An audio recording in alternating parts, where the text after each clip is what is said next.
Shalom saudara yang terkasih dalam Yesus Kristus. Kita kembali akan mendengarkan firman Tuhan yang menjadi khotbah pada hari ini, yang diambil dari Habakuk 2 ayat 1 sampai dengan ayatnya yang keempat. Saya baca bagi kita keseluruhan, demikian firman Tuhan. Orang yang benar akan hidup oleh karena percayanya.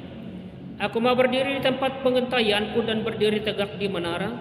Aku mau meninjau dan menantikan apa yang akan difirmankannya kepadaku dan apa yang akan dijawabnya atas pengaduanku. Lalu Tuhan menjawab aku demikian. Tuliskanlah penglihatan itu dan ukirkanlah itu pada loh-loh, supaya orang sambil lalu dapat membacanya. Sebab penglihatan itu masih menanti saatnya, tetapi ia bersegera menuju kesudahannya dengan tidak menipu. Apabila berlambat-lambat, nantikanlah itu, sebab itu sungguh-sungguh akan datang dan tidak akan bertangguh. Sesungguhnya orang yang membusungkan dada tidak lurus hatinya, tetapi orang yang benar itu akan hidup oleh percayanya. Sampai sejauh demikian pembacaan firman Tuhan. Saudara-saudara yang terkasih dalam Yesus Kristus, yang menjadi topik bagi kita pada hari ini, orang benar akan hidup oleh percayanya. Saudara-saudara, kemana orang biasanya menggantungkan hidup dalam hidup kesehariannya? Kebanyakan orang memilih untuk meletakkan hidup bertumpu pada kelimpahan finansial, kemakmuran dengan harta yang banyak dipercaya bisa menjamin hidup yang berbahagia. Tanyakan kepada mereka, bukankah segala sesuatu di dunia ini membutuhkan uang? Dan itulah memang yang terus diajarkan oleh dunia kepada manusia. Ada yang hidup dengan mengandalkan jabatan, ada yang hidup mengandalkan status, ada yang hidup mengandalkan koneksi, menilai bahwa hidup yang berhasil adalah hidup yang melimpah harta dan memegang jabatan yang tinggi. Itulah yang membuat mereka merasa benar-benar hidup karena memiliki sesuatu. Itulah yang menjadikan dasar hidup bagi mereka. Semakin lama semakin jarang orang yang bisa hidup tanpa mengejar semua kelimpahan itu dan meletakkan pondasi kehidupan kepada keyakinan atau kepercayaan mereka kepada Tuhan. Dan kita lihat buktinya di dalam hidup setiap hari. Banyak orang yang hanya mengejar uang dan kelimpahan dalam hidupnya. Ada beberapa orang yang bisa tetap bertahan untuk percaya tanpa kehilangan pengharapan saat jawaban atas doa tidak kunjung datang.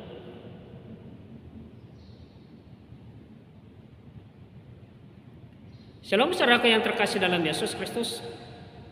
Kita akan mendengarkan firman Tuhan yang menjadi khotbah pada hari ini.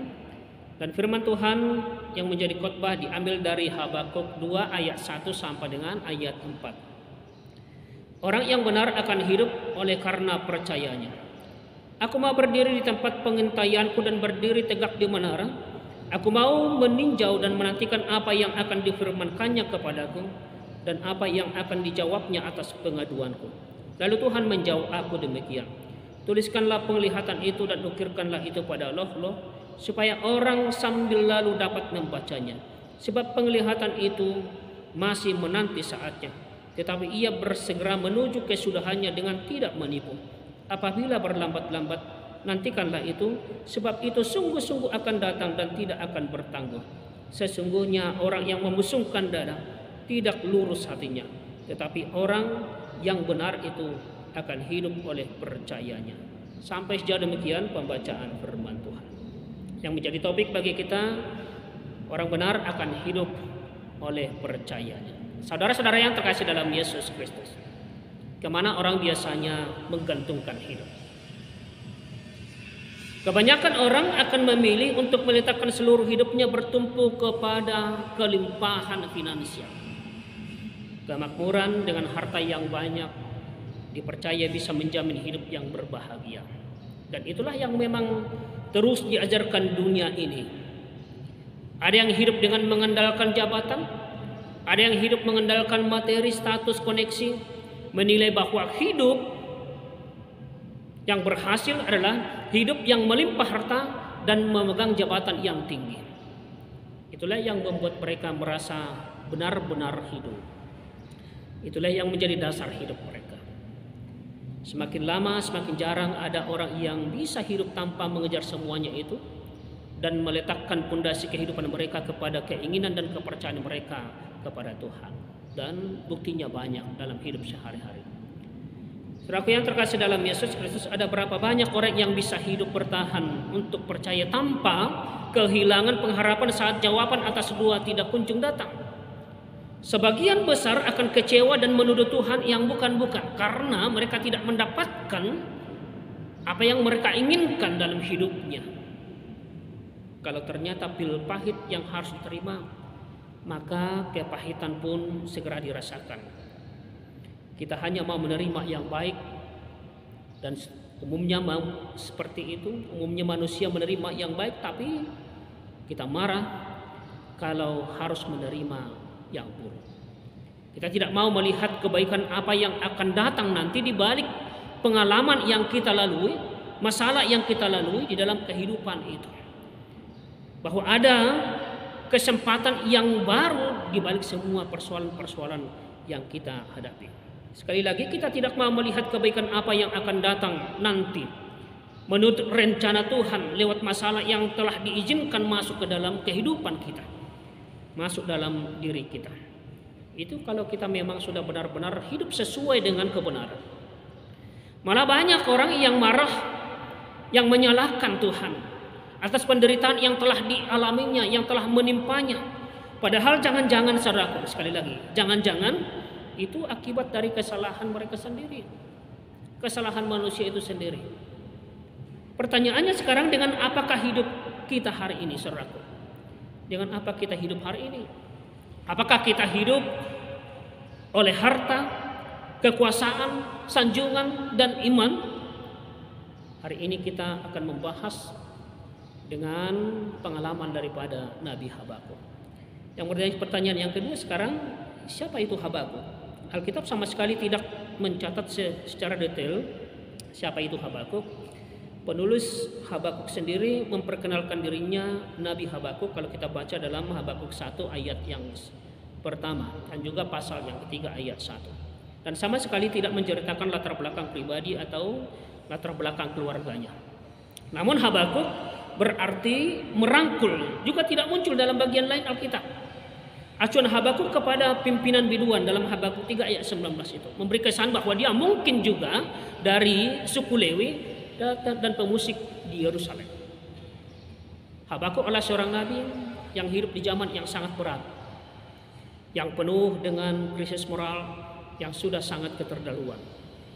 Pada saat Habakuk meratap melihat keadaan bangsa Yehuda dengan berada dalam bahaya, yang berada dalam bahaya itu, Habakuk menyadari penyebabnya adalah akibat ketidaksetiaan. Kalau kita lihat di dalam Habakuk 1 ayat 2 sampai dengan ayat yang keempat itu. Dalam ayat 2 dikatakan, berapa lama lagi Tuhan aku berteriak tetapi tidak kau dengar. Aku berseru kepadamu penindasan tetapi tidak kau tolong. Dan ayat selanjutnya, dalam ayat yang ketiga, mengapa engkau memperlihatkan kepadaku kejahatan sehingga aku memandang kelaliman? Ya aniaya dan kekerasan ada di depan mataku, perbantahan dan pertikaian terjadi. Itulah sebabnya hukum kehilangan kekuatannya dan tidak pernah muncul keadilan, kata Habakuk. Lebih lanjut dikatakan bahwa bangsa Yehuda menghadapi ancaman serius dari orang Kasdim, orang Babel, bangsa Babel yang terkenal kejam dan ganas. Orang-orang Kasdim yang siap untuk membantai mereka. Dalam ayat 6 sampai dengan ayat 11 itu. Situasinya mengerikan. Dan Habakuk secara terbuka mengaku tidak mengerti mengapa Allah membiarkan itu. Mengapa Allah yang Maha Kudus itu berdiam diri melihat orang-orang fasik menghancurkan umatnya, bangsa pilihannya. Bukankah engkau ya Tuhan dari dahulu, Allahku yang Maha Kudus, tidak akan mati kami? Ya Tuhan, telah kau tetapkan dia untuk menghukumkan. Ya gunung batu, telah kau tetapkan dia untuk menyiksa. Matamu terlalu suci untuk melihat kejahatan dan engkau tidak dapat memandang kelaliman. Mengapa engkau memandangi orang-orang yang berbuat khianat itu dan engkau berdiam diri apabila orang fasik menelan orang yang lebih besar dari dia? Ayat 12 sampai 13. Habakuk mempertanyakan Di mana kiranya keadilan Tuhan yang seolah berdiam diri membiarkan mereka bergumul, berdiam membiarkan semua bahaya yang sedang menanti momen-momen menelan bangsa Yehuda hidup-hidup. Saudara-saudara yang terkasih dalam Yesus Kristus, bukankah kita juga sering mempertanyakan hal yang sama? Kita manusia sekarang ini juga sering mempertanyakan hal yang sama kepada Tuhan, terutama di saat kita berada dalam kondisi buruk. Ada pergumulan, ada masalah yang berat. Habakuk secara terbuka menyatakan hal tersebut. Tidak mengerti itu satu hal yang kita lihat. Memang kemampuan kita terbatas untuk bisa menyelami rancangan Tuhan, menyelami rencana Tuhan dalam kehidupan kita secara utuh. Tetapi jangan biarkan itu berlanjut kepada ketidakpercayaan kita kepada Tuhan dan kemudian menolak Tuhan dalam kehidupan kita.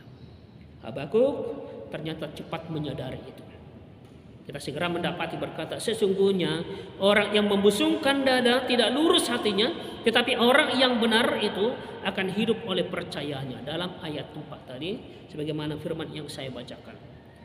Jiwa dari orang-orang yang menyombongkan diri tidak lurus di dalam dirinya, tetapi orang-orang yang benar tanpa kompromi akan hidup oleh iman dan kesetiaannya.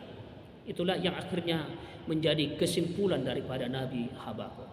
Iman yang bisa percaya penuh, iman yang tidak tergoyahkan dan tetap setia tanpa memandang apapun yang terjadi. Itulah yang seharusnya menjadi dasar penggerak sebuah kehidupan. Beriman percaya kepada Tuhan, bukan iman yang mudah diombang-ambingkan oleh berbagai hal duniawi dan bermacam-macam masalah di dunia ini. Bukan pula iman yang mudah tergoncang oleh persoalan-persoalan dalam kehidupan kita, apalagi yang sebenarnya itu tidak benar-benar atau tidak berat-berat amat dalam kehidupan kita. Saudara-saudara yang terkasih dalam Yesus Kristus, berbicara mengenai iman yang teguh dan tak tergoyahkan, kita pun bisa meneladaninya melalui iman daripada Sadrak, Mesak dan Abednego yang tetap teguh dan tenang saat dimasukkan ke dalam api, meskipun mereka belum tahu apakah Tuhan mau menyelamatkan mereka atau tidak. Dalam Daniel 3 ayat 17 sampai 18 dikatakan, jika Allah kami yang kami puja sanggup melepaskan kami, maka ia akan melepaskan kami dari perapian yang menyala-nyala itu dan dari dalam tanganmu ya Raja. Tetapi seandainya tidak, hendaklah Tuanku mengetahui ya Raja, bahwa kami tidak akan memuja dewa Tuanku dan tidak akan menyembah patung emas yang Tuanku dirikan itu. Mereka beriman kokoh. Kalau Tuhan berkenan, tentu Dia akan melepaskan dari maut.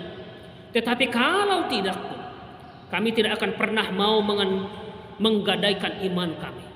Itulah seruan daripada 3 tokoh luar biasa ini. Kita tahu apa yang terjadi. Setelah itu Tuhan menyelamatkan mereka. Seperti yang dikatakan Yesus, iman mereka telah menyelamatkan mereka. Saudaraku yang terkasih dalam Yesus Kristus, demikian pula dengan iman Habakuk. Meskipun ia tidak mengerti mengapa Tuhan terkesan membiarkan bencana siap menghancurkan bangsa Yehuda, tapi Habakuk tahu pasti bahwa Tuhan tidak akan pernah melupakan orang-orang yang meletakkan hidupnya dalam iman secara setia dan radikal di dalam hidup sehari-harinya kepada Tuhan. Iman yang teguh dan disertai rasa percaya sepenuhnya kepada keputusan dan kehendak Tuhan tanpa kompromi. Di akhir kitab Habakuk kita melihat bagaimana tingginya iman Nabi yang satu ini. Iman Habakuk adalah iman yang tidak tergoncang oleh situasi apapun, bahkan dalam ketidakmengertiannya atas keputusan Tuhan sekalipun. Habakuk mengakhiri doanya dengan keyakinan teguh. Sekalipun pohon ara tidak berbunga, pohon anggur tidak berbuah, hasil pohon zaitun mengecewakan, sekalipun ladang-ladang tidak menghasilkan bahan makanan, kambing domba terhalau dari kurungan, dan tidak ada lembu sapi dalam kandang, namun aku akan bersorak-sorak di dalam Tuhan, beria di dalam Allah yang menyelamatkan aku. Allahku Tuhan itu kekuatanku. Ia membuat kakiku seperti kaki rusa. Ia membiarkan aku berjejak di bukit-bukitku. Dalam pasal 3 ayat 17 sampai 19. Saudara-saudara yang terkasih dalam Yesus Kristus, lihat dalam keadaan kritis, keadaan tekanan, keadaan ketakutan, ancaman yang kelihatannya mengerikan sekalipun, Habakuk memutuskan untuk bersifat positif dan menggantungkan hidupnya pada iman yang setia dan percaya kepada Tuhan. Itulah yang membuat dia bisa tetap bersukacita dan bersorak-sorak pada Tuhan. Sikap Habakuk didasarkan pada imannya yang secara penuh berserah kepada keputusan Tuhan. Meskipun situasi yang ia hadapi mungkin akan terus menjadi lebih parah, namun imannya pada Tuhan ternyata radikal dan tidak goyah. Dia tetap bersorak-sorak dalam Allah yang menyelamatkan, dan itulah yang terjadi karena Allah ia jadikan sebagai sumber kekuatan dalam hidupnya. Saudara-saudaraku yang terkasih dalam Yesus Kristus, jika saat ini di antara kita, di antara saudara ada merasakan pergumulan, persoalan dalam kehidupan, maka jangan pernah goyah, tapi serahkan kepada Tuhan yang akan membiarkan engkau hidup di dalam penyertaannya. Jika saat ini Anda merasakan iman Anda mulai goyah akibat tekanan demi tekanan yang terus memukuli diri kita, memukuli dirimu, kesulitan hidup yang semakin meningkat, persoalan yang belum memiliki jalan keluar, atau mungkin apabila ada yang sedang merasa sulit mengerti mengapa Tuhan seolah diam terhadap persoalan saya, mengapa Tuhan tidak bertindak dalam persoalan saya, maka mari belajar dari Habakuk. Seteguh iman Habakuk yang tidak goncang sama sekali dalam kondisi apapun bisa membuat saudara tetap beria-ria di dalam Tuhan dalam segala kondisi. Percayalah bahwa Tuhan mampu membuat kaki kita, kaki saudara selincah, kaki rusak untuk melempati masalah-masalah itu, melempati semua persoalan-persoalan itu. Meskipun mungkin jawaban dari Tuhan belum saudara terima, belum kita terima, iman yang percaya tidak akan pernah putus pengharapan dan akan tetap berpengharapan kepada Tuhan. Tidak akan pernah putus berpengharapan dan tahu bahwa apapun tentu merupakan yang terbaik dari Tuhan dalam kehidupan kita bagi orang percaya. Percayalah sepenuhnya pada Tuhan dengan segenap hati, jalani hidup dengan itu, dengan selalu percaya kepada Tuhan. Pada suatu ketika nanti saudara akan bersyukur bahwa saudara tidak sampai salah mengambil langkah, mengambil keputusan, dan tidak harus luput dari keselamatan yang sudah dianugerahkan lewat Kristus. Tuhan Yesus memberkati kita semua. Amin.